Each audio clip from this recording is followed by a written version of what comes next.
You can't replace two All-Stars. There's no team in NBA history been able to, to win a championship with two of the All-Stars not playing. And I tried as much as I could, and everyone else down from myself tried as hard as we could. But we were going against a team that had more health, and was clicking on all cylinders at the right time. LeBron making light of the fact that injuries to Kevin Love and Kyrie Irving were a major factor why the Cavaliers came up short against the Warriors in the NBA Finals. The Cavs are the favorites to return to the finals this season. Skip, what do you make of LeBron's comments? Stephen A. Smith, I don't want to be too hard on LeBron because it's very, very early. Camps are just now opening.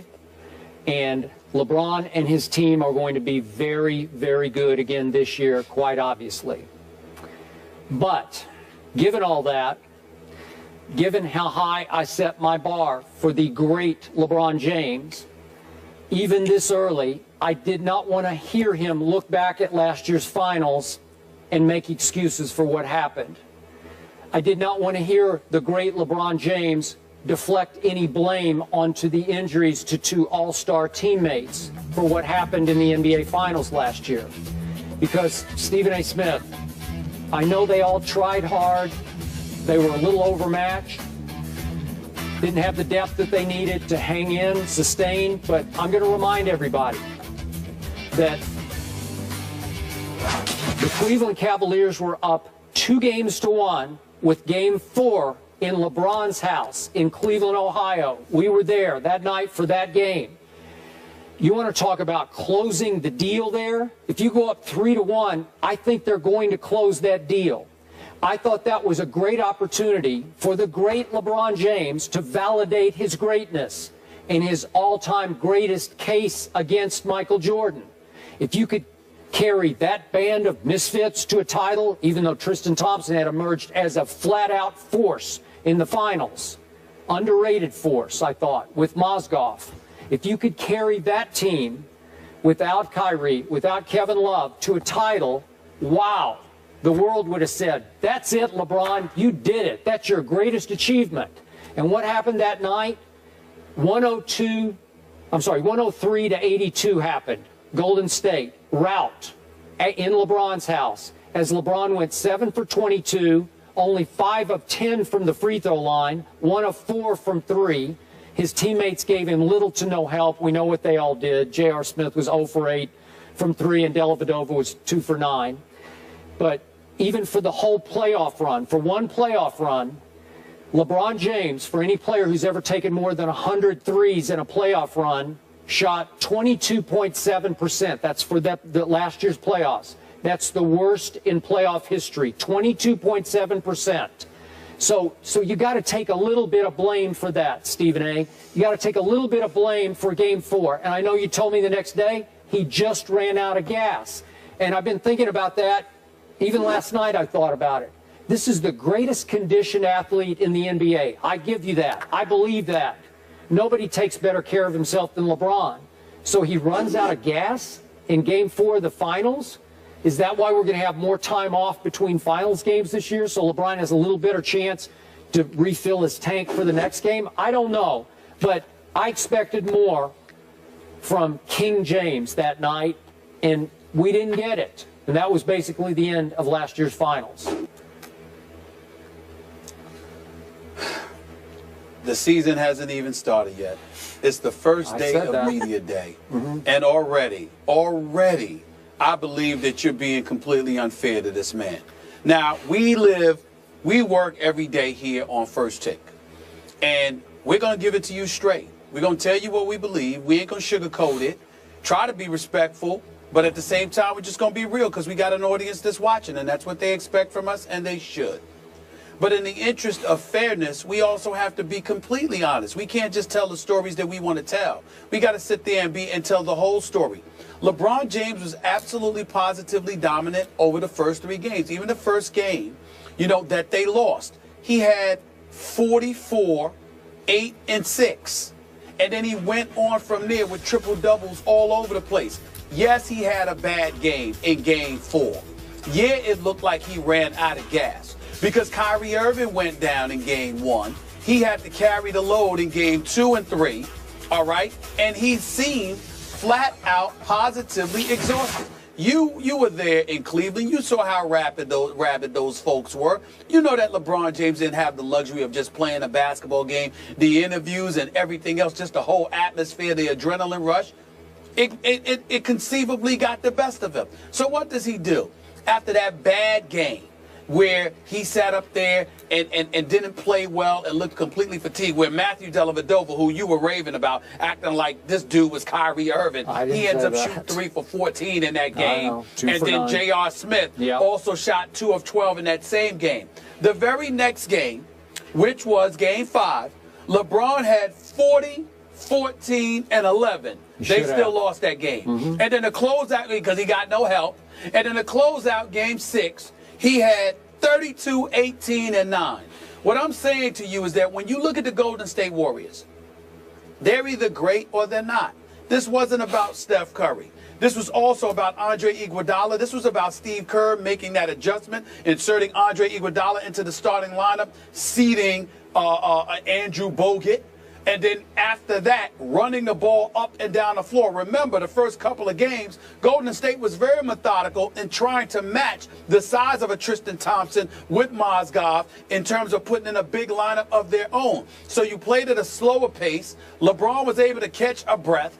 As a result, he wasn't as worn out. And then Steve Kerr made that adjustment. You can't sit there and appreciate the greatness of what we're seeing from Golden State all year long and then ignore that because you want to get on LeBron's performance in one game out of 6 in the NBA Finals, where the other 5, the brother showed up.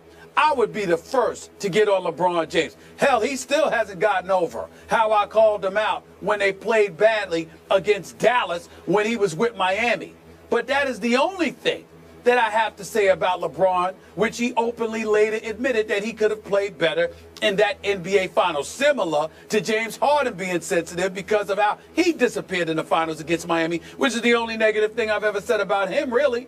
But when you look at LeBron and how he played last year in that Finals without Kyrie Irving and without Kevin Love for those last 5 games, and with J.R. Smith, admittedly, being one-dimensional, knowing that he's too talented to just be some daggone spot-up shooter, that he should be doing better than that.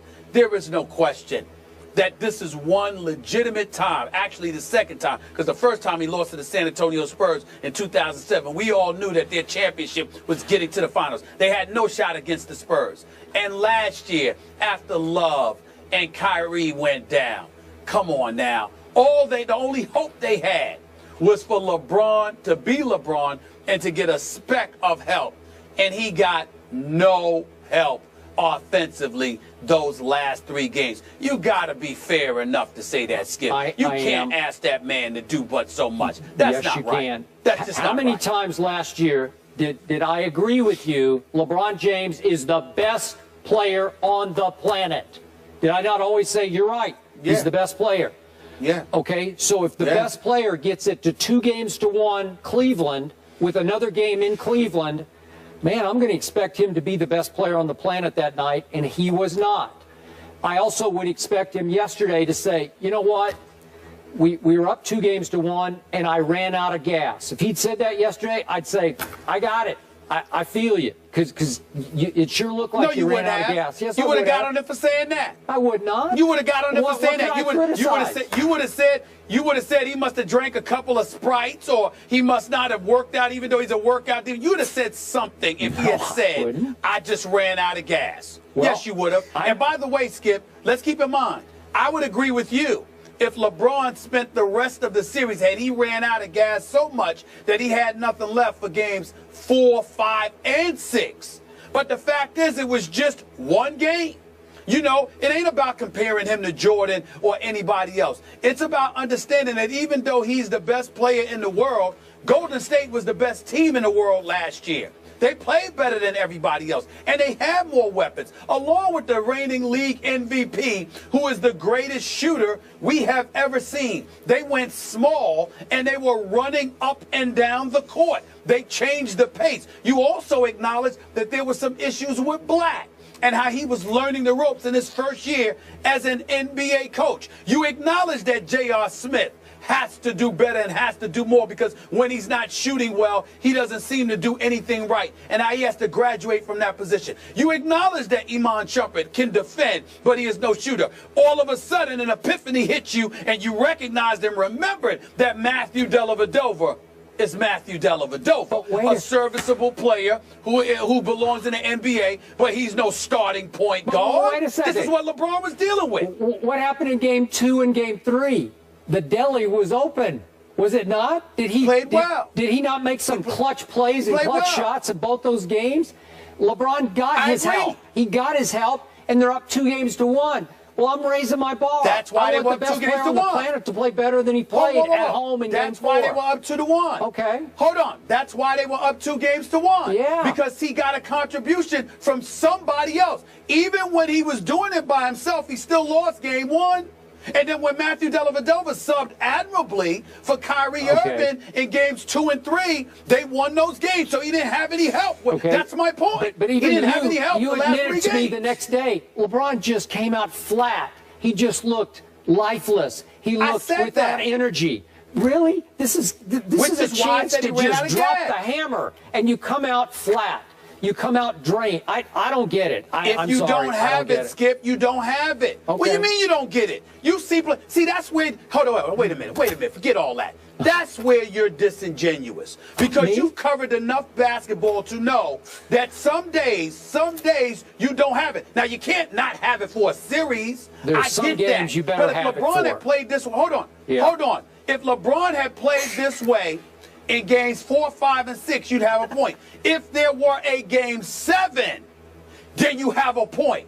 But if you up 2-1 and you don't show for game 4 because you out of gas, but you come back in games 5 and 6, then you got to acknowledge that man ran out of gas and call it what it is. You can't sit up there and just ignore all the stuff that was happening around him. That's not fair. Okay. That's not fair. I'm with you. The most fit player on the planet and the greatest player on the planet ran out of gas in a pivotal game 4.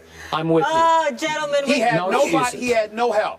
We gotta go to break. You're just hating. We gotta go to break. You're just hating right now. That's what you do. No shows off for Skip on Media Day. Yeah. Hating on Media Day. You didn't wait till the opening of the season. Guys, here's the good news. Please. We get to see a healthy Cleveland team this year, and we can discuss after. No excuses, right? Yeah, that's not true. If they run into a healthy we don't know that about Spurs, we're gonna Kyrie. have a whole nother. Hopefully. We don't know that about Kyrie. Okay. We don't know if Kyrie gonna be healthy. Hopefully healthy. Yes. We'll leave it there.